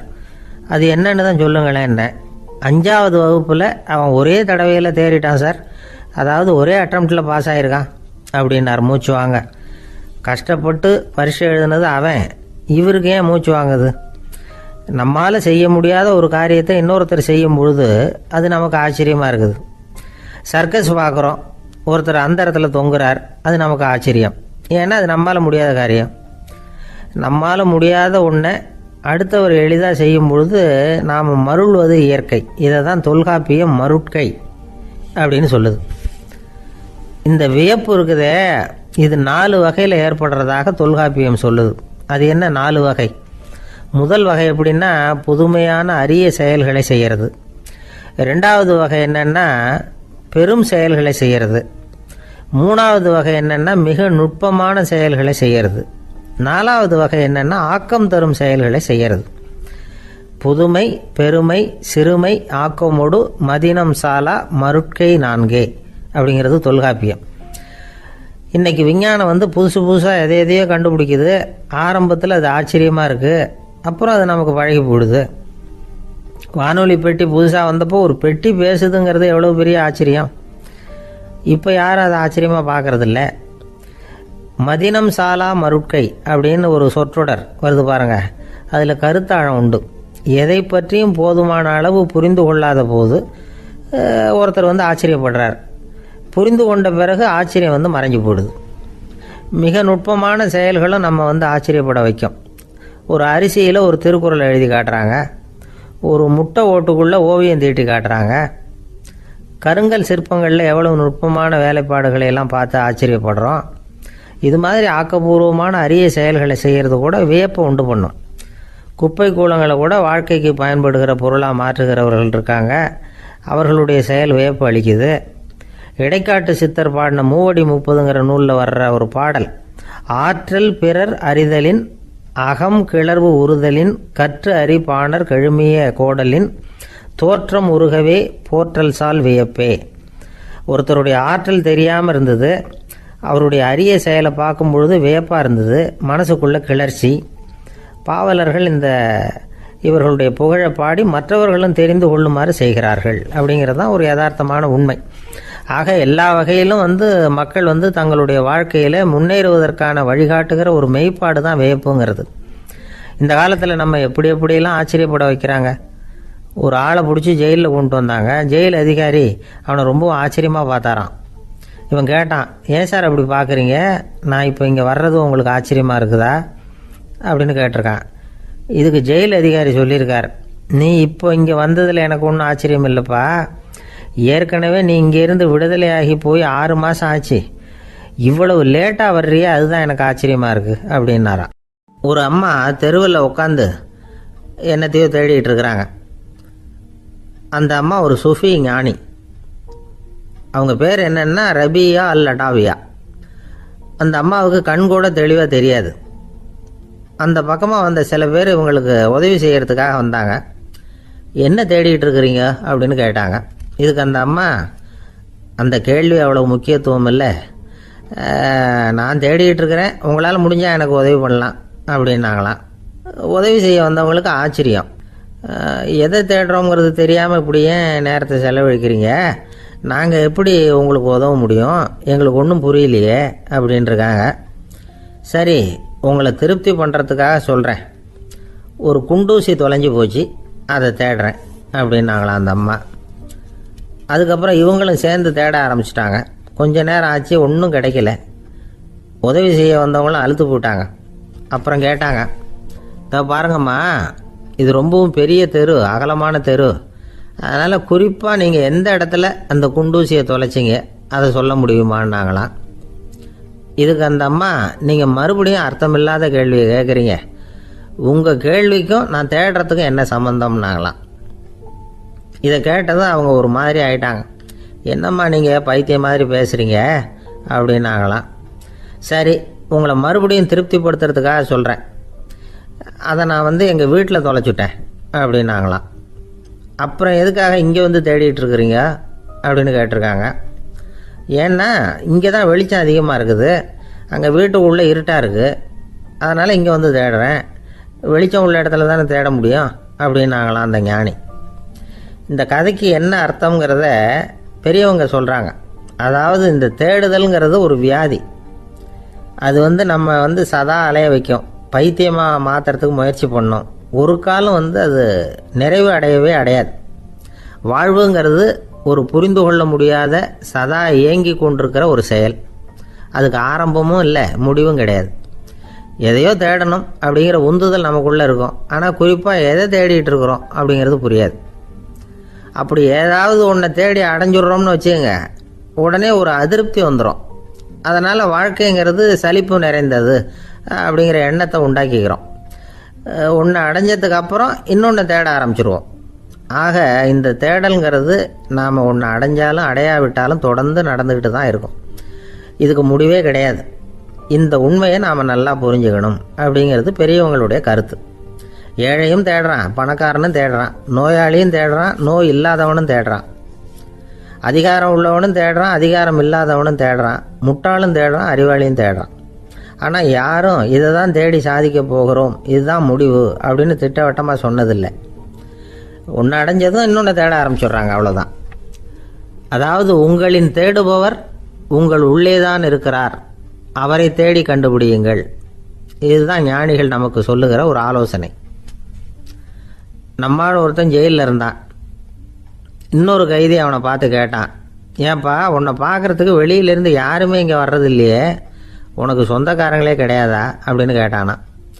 ஏன் இல்லை, எனக்கு சொந்தக்காரங்க நிறைய பேர் உண்டு, அவங்க என்னை பார்க்க வராததுக்கு காரணம் வேற அப்படின்ட்டுருக்கான் இவன். என்ன காரணம்னு கேட்டான் அவன். அதுக்கு இவன் சொன்னானா, அதுக்கு என்ன காரணம்னா அவங்க எல்லாரும் இங்கே உள்ளேயே இருக்கிறாங்க அப்படின்னானா. ஒரு ஆசாமி வேகமாக ஓடிக்கிட்டு இருந்தான். ஏன் இப்படி ஓடுறேன்னு கேட்டார் இன்னொருத்தர். அங்கே ஒரு ஆள் அடிபட்டு கிடக்கிறான், அதை பார்த்தேன், உடனே ஓடுறேன்னா. எங்கேன்னு கேட்டார். ஆஸ்பத்திரிக்குன்னா. ஒரு ஆள் அடிபட்டு கிடக்கிறத பார்த்தா உடனடியாக நாம் செய்ய வேண்டியது முதல் உதவி, அதுக்கப்புறம் தான் ஆஸ்பத்திரி. இன்றைக்கி விபத்துங்கிறது சர்வசாதாரணமாக நடந்துக்கிட்டு இருக்குது. வாகன விபத்து, வெடிகுண்டு விபத்து, தீ விபத்து, கட்டடம் சரியறது, பூகம்பம், இப்படி நிறைய நடக்குது. ஒரு விபத்தை பார்த்துட்டா நம்மளில் பல பேர் நமக்கு என்னத்துக்கு வம்புன்னு ஒதுங்கி போயிடுறதும் உண்டு. சில பேர் துணிஞ்சு கிட்ட போய் உதவி செய்கிறதும் உண்டு. அப்படி உதவி செய்ய நினைக்கிறவங்களுக்கு உபயோகப்படுற தகவல் இது. விபத்தில் காயமடைஞ்சவங்களை 3 பிரிவாக பிரிக்கலாமா. முதல் வகை கொஞ்சம் சீரியஸானது, உயிருக்கு உடனே ஆபத்து தரக்கூடியது. மூளை காயம், முகம், கழுத்து காயங்கள், இருதயம், நுரையீரல் காயங்கள், வயத்தில் உள்ளுறுப்பு காயங்கள், அதிகப்படியான இரத்தப்போக்கு, இதனால எல்லாம் பாதிக்கப்பட்டிருந்தால் அது முதல் வகை அப்படின்னு நாமளே மனசுக்குள்ளே முடிவு பண்ணிக்கணும். இவங்களுக்கெல்லாம் உடனடியாக முதல் உதவி கொடுக்கணும். தாமதப்படுத்தாமல் ஆஸ்பத்திரிக்கு கொண்டுகிட்டு போயிடணும். இப்படி கொஞ்சம் எச்சரிக்கையாக நடந்துக்கிட்டால் அவங்களில் பல பேரை காப்பாற்றி போடலாம். 2வது வகை எப்படின்னா, முதல் உதவி விரைவாக கிடைச்சா உயிர் பிழைக்கக்கூடிய மார்பு காயங்கள், கைகால் எலும்பு முறிவு, இடுப்பு முதுகெலும்பு காயம், சீரான இரத்த சேதம், இப்படிப்பட்டவங்களை 2வது வகையாக பிரிக்கணும். ஆபத்து இல்லாத சிராய்ப்புகள், சிறு காயங்கள், இரத்த உறைவுகள், இதனால் பாதிக்கப்படுறவங்க 3வது வகை. ஒருத்தர் தலையில் அடிபட்டு நினைவு விழுந்துட்டாருன்னு வச்சுங்க, அவருக்கு வாந்தி வர்றதுனால புறையேறி மூச்சு அடைப்பு உண்டாகும். இப்படி ஆகாமல் இருக்கிறதுக்காக தலையை ஒரு பக்கமாக சாய்ச்சி வைக்கலாம். நாடி துடிப்பையும் இதய துடிப்பையும் தொட்டு பார்க்கணும். அது குறைஞ்சிருந்தாலும் சரி, நின்று இருந்தாலும் சரி, அவர் மார்பை நிமிஷத்துக்கு 80 தடவை உள்ளங்கையால் அழுத்தி இதய துடிப்பை மீட்கிறதுக்கு உதவி பண்ணணும். கழுத்தில் காயம்பட்டாலும் ஆபத்து அதிகம். கழுத்துக்கு அடியில் ஒரு துண்டை மடித்து வைக்கலாம். 2 பக்கமும் சின்ன தலையணை அல்லது துணி மடிப்புகளை வச்சு கழுத்தை அதிகமாக அசையாமல் பார்த்துக்கலாம். முதுகெலும்பு முறிஞ்சிருக்குமோ அப்படிங்கிற சந்தேகம் இருந்ததுன்னா அவரை அதிகமாக அசைய விடக்கூடாது. அதிகமாக அசைஞ்சால் தண்டு இடத்துல பாதிப்பு ஏற்பட்டு கைகால் விளங்காமல் போயிடும். அவரை ஒரு கனமான போர்வை இல்லைன்னா பாயில் படுக்க வச்சு 4 பேர் மெதுவாக தூக்கி மருத்துவ உதவிக்கு அனுப்பி வைக்கலாம். கையெலும்பு முறிஞ்சிருந்தால் முறிஞ்ச பாகத்தை உடம்போடு சேர்த்து அசையாமல் கட்டி போடலாம். கால் எலும்பு முறிஞ்சிருந்தால் மற்ற காலோடு சேர்த்து கட்டி போடலாம். முறிஞ்ச பாகம் தொங்காமல் பார்த்துக்கணும். அப்போ தான் வீக்கம் உண்டாகாமல் இருக்கும். வெட்டு காயம், குண்டடிப்பட்ட காயம், இதிலெல்லாம் ரத்தப்போக்கு அதிகமாக இருக்கும். ரத்தம் வெளியேற ஆபத்து அதிகம். சுத்தமான துணியை பல மடிப்புகளை மடித்து காயத்தின் மேலே வச்சு அழுத்தமாக ஒரு 10 நிமிஷம் பிடிச்சிக்கணும். ரத்தம் நின்ன உடனே காயத்துக்கு கட்டு போடலாம். சில சமயம் காயம்பட்ட பாகத்தை உயரமாக தூக்கி பிடிச்சிக்கிட்டா தான் ரத்த கசிவு நிற்கும். இந்த விவரங்களையெல்லாம் கொஞ்சம் மனசில் வாங்கி வச்சுக்கிட்டோம்னா சமயத்தில் உதவும். ஏன்னா இந்த காலத்தில் விபத்து எந்த ரூபத்தில் எப்போ வரும்னு யூகிக்கவே முடியல. நண்பர் ஒருத்தர் சொன்னார், நேற்றுக்கு பாருங்கள் சார், என் கண்ணு முன்னாடியே ஒரு சின்ன விபத்து நடந்ததுன்னார். என்னன்னு விசாரித்தோம். ஒரு பஸ்ஸில் வந்துக்கிட்டு இருந்தேன். அந்த பஸ்ஸில் பின்பக்கம் படி ஓரமாக நின்றுக்கிட்டு இருந்த ஒருத்தர் ரோட்டில் விழுந்துட்டார். டிரைவர் அதை கவனிக்கலை, நிறுத்தாமல் அவர் பாட்டுக்கு போகிறாருனார். கண்டக்டர் உடனே விசில் கொடுத்து பஸ்ஸை நிறுத்த வேண்டியது தானே அப்படின்னோம். அதுதான் சார் முடியாமல் போச்சுன்னார் அவர். ஏன்னு கேட்டாங்க. தவறி கீழே விழுந்ததே அந்த கண்டக்டர் தான் சார் அப்படிங்கிறார். ஒரு நாள் ராமர் அரசவையில் உட்காந்துருக்கிறார். ராமராஜ்யம் நடந்துக்கிட்டு இருந்த நேரம்.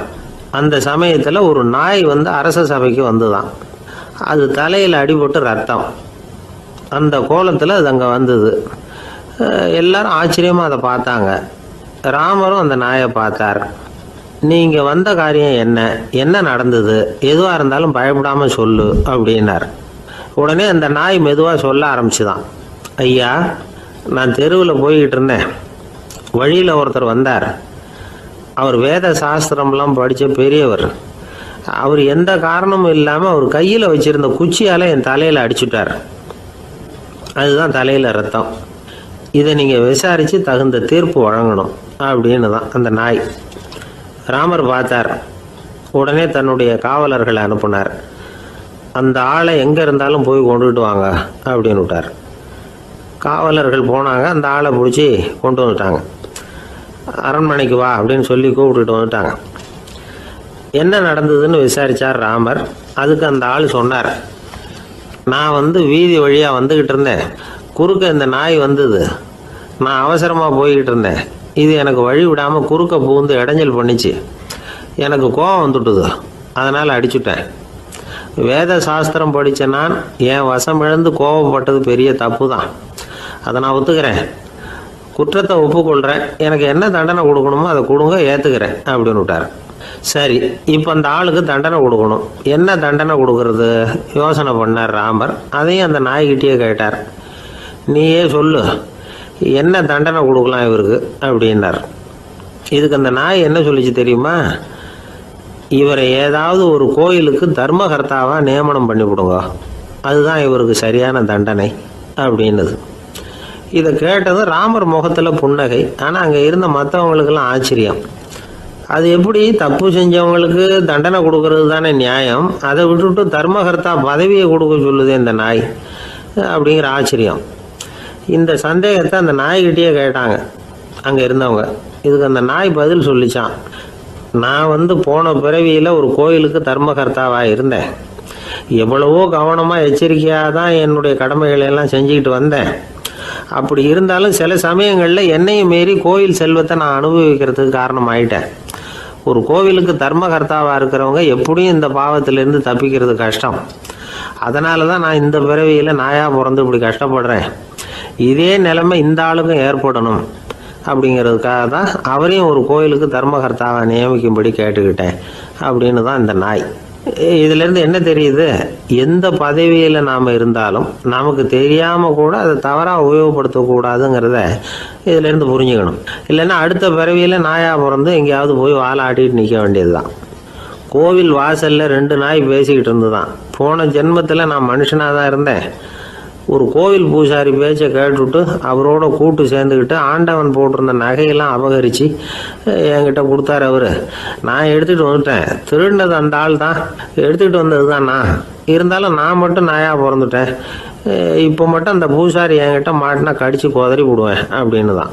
அவசரப்பட்டு அப்படி செஞ்சுடாதே, பதிலுக்கு அவரும் உன்னை திருப்பி கடித்தாலும் கடிச்சிருவார்.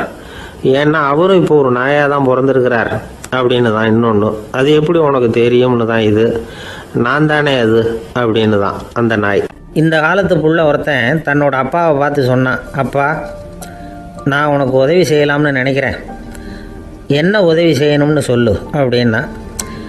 நீ சும்மா இருந்தால் அதுவே எனக்கு செய்கிற பெரிய உதவிடா அப்படின்னார் அப்பா. சும்மா இருக்கிறதும் ஒரு உதவி தான், அது மாதிரி மௌனமும் ஒரு சமூக சேவை தான் அப்படிங்கிறார் காஞ்சி பெரியவர். நமக்கு 5 புலன்கள் இருக்குது, மெய், வாய், கண், மூக்கு, செவி. இந்த 5லேயும் அதிகப்படியான வேலை எதுக்குன்னு நினைக்கிறீங்க? வாய்க்கு தான். ஏன்னா அதுக்கு 2 வேலை. இப்போ கண்ணுக்கு பார்க்குறது மட்டும்தான் வேலை, காதுக்கு கேட்குறது மட்டும்தான் வேலை, மூக்குக்கு வாசனை அறியறது தான் வேலை, உடம்புக்கு உணர்றது மட்டும்தான் வேலை. ஆனால் வாய் அப்படி இல்லை, அதுக்கு 2 வேலை. சாப்பிட்றதும் அதுதான், பேசுகிறதும் அதுதான். அதாவது வாய் ஒன்று தான் கர்மேந்திரியமாகவும் இருக்குது, ஞானேந்திரியமாகவும் இருக்குது அப்படின்னு சொல்லுவாங்க.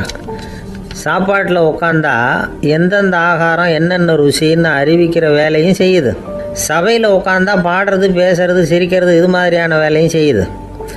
இன்னொரு வித்தியாசம், கண்ணு, காது, மூக்கெல்லாம் ஸ்ட்ரெயின் பண்ணிக்கிட்டு வேலை செய்கிறதில்ல.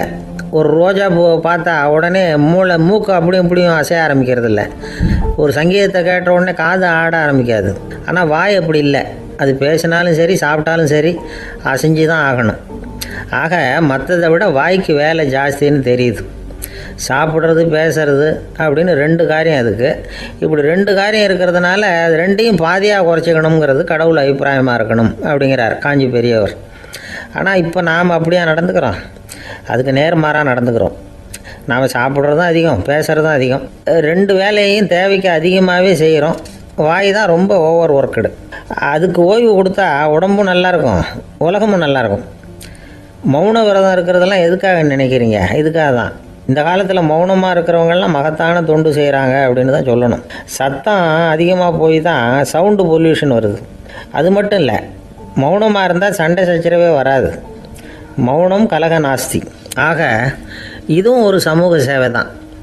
நமக்கு தான் வாய் இருக்குதுங்கிறதுக்காக வசமாக சாப்பிட்றதும் தப்பு, வளவளன்னு பேசுகிறதும் தப்பு. ஒரு கருத்தை சொல்கிறதுக்கு ஒரே ஒரு சொல்லு போதும் அப்படின்னு இருக்கும்பொழுது 2 சொற்களை செலவு பண்ணாதே. எவ்வளவு சொன்னாலும் அதனால் ஒரு பயனும் விளையாது அப்படின்னு தெரிய வருமே. ஆனால் அந்த ஒரு சொல்லையும் விரயம் பண்ணாதே அப்படிங்கிறார். ஒரு அறிஞர். எல்லா குணங்கள்லேயும் மௌனம்தான் சிறந்தது அப்படிங்கிறார் ஒருத்தர். மௌனமாக இருக்கிறது மூலமாக மற்றவர்கள் குறைகளை நம்மளால் தெரிஞ்சுக்க முடியும். அதே சமயத்தில் நம்மகிட்ட இருக்கிற குறைகளை மற்றவங்களுக்கு தெரியாமல் மறைச்சிக்கவும் முடியுங்கிறார் அவர். உண்மைதானே? ஒரு பெரிய மேடை பேச்சாளர், பொது வாழ்க்கையில் 25 வருஷ காலமாக ஈடுபட்டிருக்கிறவர். அவர் மனைவி ஒரு நாள் சொன்னாங்க, எங்கள் வீட்டுக்காரர் 25 வருஷ காலமாக பொது வாழ்வில் ஈடுபட்டிருந்தா கூட இந்த மாதம் 10ஆம் தேதியிலேருந்து தான் மக்களுக்கு சேவை செய்ய ஆரம்பிச்சிருக்கார் அப்படின்னு நாங்கள் ரொம்ப பெருமையாக. 10ஆம் தேதிக்கு அப்படி என்ன விசேஷம் அப்படின்னு கேட்டோம். அன்னையிலேருந்து தான் அவர் மேடையில் பேசுகிறத நிறுத்தினார் அப்படின்னாங்க அந்த அம்மா. நம்மக்கிட்ட ஒருத்தன் தப்பாக நடந்துக்கிட்டானா உடனே நாம் என்ன செய்வோம்? கையை ஓங்கிட்டு அவனை அடிக்க போவோம். நாம் அவங்ககிட்ட அவனை விட ஒருபடி மேலாக தப்பாக நடந்துக்குவோம். ஆனால் பெரியவங்கள்லாம் அப்படி நடந்துக்கிறது இல்லை. இன்னா செய்தாரை ஒருத்தல் அவர் நாண நன்னயம் செய்து விடல் அப்படின்னு வள்ளுவர் சொல்லியிருக்கார் இல்லையா? அதுக்கு தகுந்த மாதிரி நடந்துக்குவாங்க. பாயசித் விஸ்தாமிங்கிறவர் ஒரு பெரிய ஞானி. அவர் ஒரு நாள் ராத்திரி ரொம்ப நேரம் மசூதியில் இருந்துட்டு வீட்டுக்கு திரும்பி வந்துகிட்டு இருக்கிறார். வழியில் ஒரு குடிகாரன், அவன் கையில் ஒரு இசைக்கருவி, அதை கண்ணா பின்னான்னு மீட்டிக்கிட்டு வாய்க்கு வந்தபடி என்னத்தையோ பாட்டுன்னு நினச்சிக்கிட்டு பாடிக்கிட்டு அவன் பாட்டுக்கு கிடக்கிறான் வழியில். அதோடு இருந்தாலும் பரவாயில்ல, அந்த பக்கமாக வழியில் போகிறவங்க வர்றவங்களையெல்லாம் பார்த்து கண்ணா பின்னான்னு திட்டிக்கிட்டு இருக்கிறான், ரொம்ப வளர்க்குறான். பாயசீத் பிஸ்தாமிங்கிற அந்த பெரியவர் அந்த வழியாக போகிறார். அவனை பார்க்குறார். அவனுடைய நிலைமையை பார்த்துட்டு பரிதாபப்படுறார். ஏன்பா இது மாதிரிலாம் நடந்துக்கிற, இப்படி நடக்கலாமா அப்படின்னு ஏதோ கொஞ்சம் புத்திமதி சொல்கிறதுக்கு ஆரம்பித்தார். அவனுக்கு கோபம் வந்துட்டுது. கையில் வச்சிருந்த வாத்திய கருவி அதால் ஓங்கி அந்த பெரியவர் தலையில் ஒரு அடி கொடுத்தான். ரத்த காயம் ஏற்பட்டு போச்சு. அவன் கையில் இருந்த இசைக்கருவியும் அடித்த வேகத்தில் 2ஆக உடஞ்சி போச்சு. அவ்வளோ வேகமாக அடிச்சிருக்கான். இவ்வளவு தூரத்துக்கு நடந்து போச்சுல்ல. அந்த மாபெரும் ஞானி வாயை திறந்து ஒரு வார்த்தை கூட பேசலை. பேசாமல் தலையை பிடிச்சிக்கிட்டு அவர் பாட்டுக்கு போயிட்டார். மறுநாள் அந்த பெரியவர் என்ன பண்ணார் தெரியுமா? கொஞ்சம் இனிப்பு பண்டங்கள், கொஞ்சம் பணம், இது 2ஐயும் ஒரு ஆள் மூலமாக அனுப்பி வச்சார் அந்த குடிகாரனுக்கு. அவனுக்கு ஒன்றும் புரியல. என்ன விவரம்னு விசாரித்தான். வந்த ஆள் ஒரு கடுதாசியை நீட்டினான். அதில் விவரம் இருந்தது. ஞானி எழுதியிருக்கிறார், இதை பார்ப்பா, உங்களுடைய இசைக்கருவி உடையறதுக்கு என்னுடைய தலை காரணமாக ஆயிட்டுது. அதுக்காக நான் ரொம்ப வருத்தப்படுறேன். அதுக்காக தான் பணம் அனுப்பி வச்சுருக்கேன். வேறு புதுசாக ஒரு இசைக்கருவி வாங்கிக்கோ. அப்புறம் இன்னொரு விஷயம், நேற்றுக்கு ராத்திரி என்கிட்ட ஏகப்பட்ட கசப்பான வார்த்தைகளை பேசினேன். இதோடு அனுப்பியிருக்கிற இனிப்பு பண்டங்களை சாப்பிட்டு உன்னுடைய நாவில் உள்ள கசப்பை மாற்றிக்கோ அப்படின்னு அதில் எழுதப்பட்டிருந்தது. இந்த சமயத்தில் அவன் குடி மயக்கத்தில் இல்லை, தெளிஞ்சு போயிருந்த நேரம் அது. அதனால் அதை படித்த உடனே அவனுக்கு ரொம்ப வெக்கமாக போச்சு. தலை குனிஞ்சான், யோசனை பண்ணான். கொஞ்ச நேரத்தில் தன்னுடைய நண்பர்கள் சில பேரையும் கூப்பிட்டுக்கிட்டு நேராக அந்த ஞானி இருக்கிற இடத்துக்கு ஓடினான். அவர் காலில் விழுந்தான். அவர்கிட்ட மன்னிப்பு கேட்டுக்கிட்டான். பெரியவங்களே தெரியாமல் நான் இந்த பாவ செயலை பண்ணிவிட்டேன், என்னை மன்னிச்சுங்க. உங்களுடைய பொறுமையும் போதனையும் என்னுடைய கண்ணை திறந்துட்டுது. இனிமேல் நானும் என்னுடைய நண்பர்களும் நல்ல வழியில் திருந்தி வாழ போகிறோம் அப்படின்னா. ஞானி செய்த நன்னயம் குடிகாரனை எப்படி திருத்திருக்கு பார்த்தீங்களா? இந்த கதையை கேட்டுவிட்டு ஒருத்தர் சொன்னார், என் வாழ்க்கையில் கூட அப்படி ஒரு சம்பவம் நடந்தது சார். நானும் ஒரு நாள் ராத்திரி ஓவராக குடிச்சிட்டு ஒரு கிட்டாரை வாசிச்சுக்கிட்டு கண்ணாபின்னான்னு உளறிக்கிட்டு திட்டிக்கிட்டு இருந்தேன். அந்த சமயம் அந்த வழியாக ஒருத்தர் வந்தார். ஓங்கி தலையில் ஒரே ஒரு அடி, ரத்தம் வந்துட்டுது. அதுக்கப்புறம் என் மனசு தெரிந்துவிட்டுது சார் அப்படின்னார். அப்படியா என்ன? ஆச்சரியமா. ஆமாம் சார், அடி விழுந்தது அவர் தலையில் இல்லை, என் தலையில். வந்தவர் என்ன அப்படி அடிச்சுட்டார். மயக்கம் தெளிஞ்சதுக்கு அப்புறம்தான் எனக்கு விவரம் புரிஞ்சுது. அவர் ஒரு போலீஸ்காரர் அப்படின்னார் ரொம்ப சோகமாக. அந்த ஆளுக்கு பேச தெரியாது, அவர்கிட்ட கொஞ்சம் எச்சரிக்கையாக நடந்துக்கோ அப்படின்னு சொல்கிறது உண்டு. அப்படின்னா என்ன அர்த்தம்? அவர் இன்னமும் குழந்தையாகவே இருக்கிறாரு, இன்னும் பேச்சு வரலன்னு அர்த்தம்? அப்படி இல்லை, அவருக்கு நாகரிகமாக பேச தெரியலன்னு அர்த்தம். பேசுறதுங்கிறது மனுஷனால் மட்டுமே முடியக்கூடிய ஒரு காரியம். அப்படி இருந்தும் அதோட பெருமையை அவன் இன்னமும் சரியாக புரிஞ்சிக்கலன்னு தான் சொல்லணும். அதனால தான் அவன் அளவுக்கு அதிகமாக வார்த்தைகளை கொட்டி விடுறான். அதுக்கப்புறம் அதையெல்லாம் திருப்பி அள்ள முடியாமல் கிடந்து கஷ்டப்படுறான். கொட்டின வார்த்தையை அள்ள முடியுமா? ஒருத்தரை இன்னைக்கு பார்த்து முட்டாள்னு திட்டி விடுறீங்க, நாளைக்கு மறுபடியும் அவர்கிட்ட போய் நேற்றுக்கு உன்னை முட்டாள்னு சொல்லிவிட்டேன், அந்த வார்த்தையை திருப்பி கொடு, வாங்கிட்டு போயிடுறேன் அப்படின்னு நான் சொல்ல முடியும்? அவன் கோபக்காரனாக இருந்தால் நேற்றுக்கே அதை வேறு விதமாக உங்களுக்கு திருப்பி கொடுத்துருப்பான். உலகத்தில் எவ்வளவோ ஜீவராசிகள் இருக்குது, அதுக்கெல்லாம் வாய் இருக்குது. அந்த வாயெல்லாம் எதுக்கு உபயோகம்? சாப்பிட்றதுக்காக. ஆனால் நமக்கு இருக்கிற வாய் சாப்பிட்றதுக்காக மட்டும் இல்லை, பேசுகிறதுக்காகவும் தான். பேச முடியலன்னா வாய் இருந்தால் கூட அது வாயில்லா ஜீவன் தான். ஒரு பையனை பார்த்து அது வாய் உள்ள புள்ள பொழைச்சிக்கும் அப்படின்னா மற்ற பையன்களுக்கெல்லாம் முகத்தில் வாயே இல்லைன்னு அர்த்தம். அப்படி இல்லை, அந்த பையன் கொஞ்சம் கெட்டிக்காரத்தனமாக பேசுவான்னு அர்த்தம். அதனால் எப்படி பேசணும் அப்படிங்கிறத நாம் முக்கியமாக தெரிஞ்சுக்கணும். இதுக்கு 8 விதமான குறிப்புகளை நம்ம பெரியவங்க சொல்லியிருக்கிறாங்க. பேச்சுக்கு 8 அங்கங்கள் உண்டு அப்படின்னு அவங்க சொல்கிறாங்க.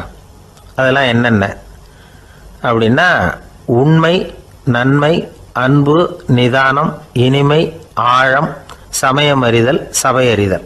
இந்த 8 தன்மையும் பேச்சில் இருக்கணுமா. இதையே கொஞ்சம் விவரமாக சில பேர் போர்டில் எழுதி வச்சுருப்பாங்க.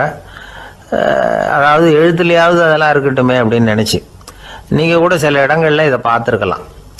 அதாவது உண்மையே பேசுக, நன்மையே பேசுக, அன்பாக பேசுக, நிதானமாக பேசுக, இனிமையாக பேசுக, ஆழமுடையதாக பேசுக, சமயம் அறிந்து பேசுக, சபை அறிந்து பேசுக, இப்படி எழுதி வச்சுருப்பாங்க. இந்த 8 அம்சமும் சரியாக பொருந்தி இருந்தால் தான் அது பேச்சு.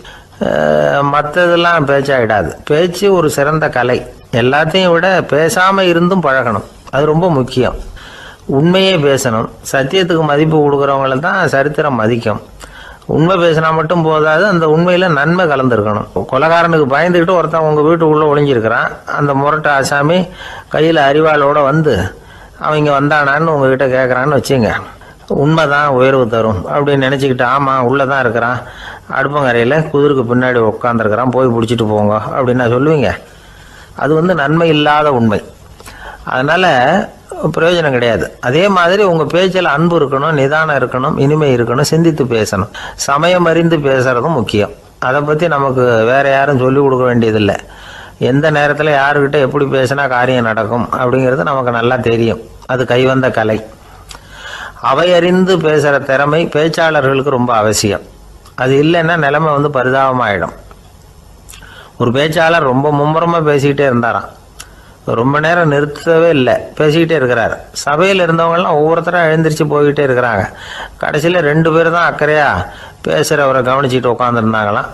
மேடையில் பேசிக்கிட்டு இருந்தவர் அவங்கள பார்த்து சொன்னாராம், எனக்கு கூட்டம் முக்கியம் இல்லை, எவ்வளவு பேர் என் பேச்சை கேட்குறாங்க அப்படிங்கிறது முக்கியம் இல்லை. நீங்கள் 2 பேராவது ஊக்கமாக என்னை கவனிச்சிக்கிட்டு உட்காந்துருக்குறீங்க, அது போதும். உங்களுக்காகவே நான் பேசிக்கிட்டு இருக்கிறேன் அப்படின்னார். இதை கேட்டதும் உட்காந்துருந்த 2 பேரில் ஒருத்தர் எழுந்திருச்சு, அப்படி இல்லைங்க, நாங்கள் 2